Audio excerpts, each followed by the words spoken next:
könnte gut sein, dass dieses Thema dich sehr interessiert. Es geht nämlich um Schnarchen und vor allen Dingen, wie du Schnarchen loswerden kannst, beziehungsweise vielleicht auch dein Bettnachbar oder deine Bettnachbarin, weil die Tipps, die erfährst du natürlich am Ende von diesem Video. Mal ganz ehrlich, Schnarchen, das nervt doch, oder? Ich weiß es, weil ich habe einfach meine Patienten hier immer, die sich dann auch beschweren, weil die streiten sich dann, die Paare. Tatsächlich, weil der eine zu viel schnarcht, der andere nicht schlafen kann. Ja, und weil, wenn der andere dann geschnarcht hat, ist der dann auch am Morgen auch nicht gut drauf, weil der ist nämlich unausgeschlafen und so weiter und so fort. Also, es ist nicht nur der Schnarchende genervt, sondern auch der natürlich, der daneben liegt. Und das ist tatsächlich der Grund, warum Partnerschaften durchaus auch mal scheitern können, nämlich genau an diesem Problem. Es gibt auch einen alten Spruch dazu, der sagt, dass mit dem Schnarchen jede Nacht ein Stück Liebe weggesägt würde. Wie kommt es denn eigentlich überhaupt zum Schnarchen? Also im tiefen Schlaf erschlafft die Muskulatur der oberen Atemwege, ganz einfach. Und es kommt dann zu einem Vibrieren der Gaumenzäpfchen, der Gaumensegel und auch der umliegenden Gaumenanteilen, je nach Schlafposition.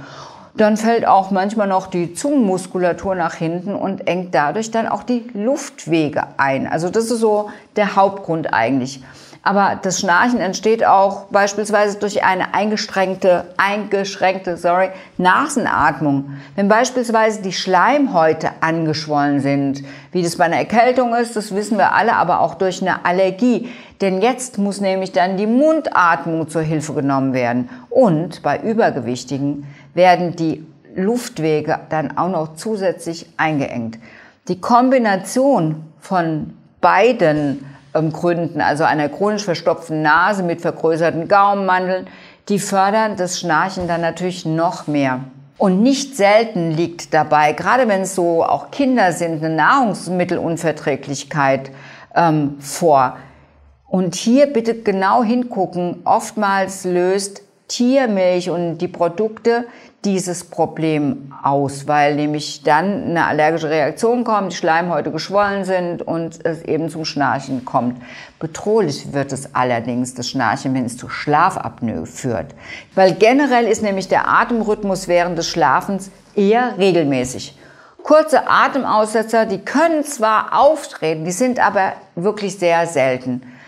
Dauern die Pausen im Übrigen länger als 10 Sekunden und finden die häufiger als 5 Mal pro Stunde statt, dann wird auch aus diesem harmlosen Schnarchen noch wirklich eine zusätzliche Krankheit, die Schlafapnoe. Denn hier kommt es tatsächlich zu einem Sauerstoffmangel im Blut und damit natürlich auch zu einer Minderversorgung aller lebenswichtigen Organsysteme.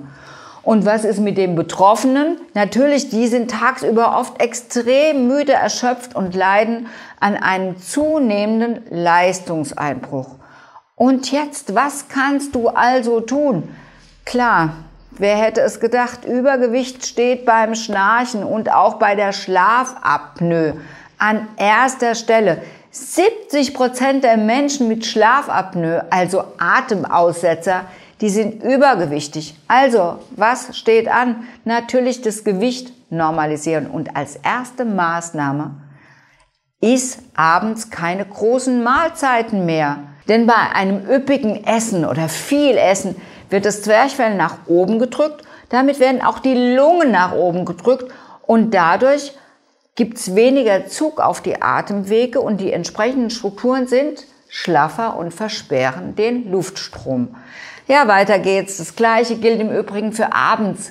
Keinen Alkohol trinken, denn Alkohol lässt die Gaumensegel auch erschlafen und auch bitte nicht rauchen und schon gar nicht vor dem Schlafengehen, denn Rauchen reizt die Schleimhäute und lässt diese anschwellen und dann kann es natürlich auch zu einer Atmungsbehinderung kommen. Und Achtung für diejenigen von euch, die Medikamente einnehmen, wie zum Beispiel Blutdrucksenker, Antihistaminika, also gegen irgendwelche Allergien, lassen Gaumensegeln auch schlaff werden und besonders abends.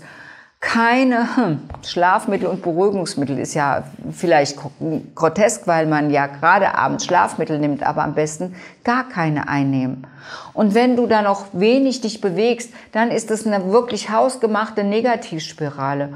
und lässt sich mit der Eigenverantwortung und mit genügend Disziplin für gesundes Essen und regelmäßigem Sport einfach umdrehen. Und ist das nicht vielleicht das wert, endlich mal wieder eine ruhige Nacht zu haben und vielleicht sogar einen glücklichen Partner oder Partnerin, die dann neben einem liegt, und Schnarchen ist dann endlich vorbei und gehört der Vergangenheit an?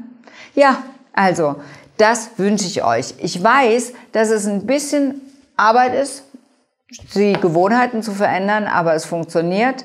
Und wenn dir dieses Video jetzt gefallen hat, dann danke für den Daumen, für deinen Daumen nach oben. Danke, dass du den Kanal abonnierst, dass du dieses Video teilst, weil Schnarchen, das ist ein riesen Problem.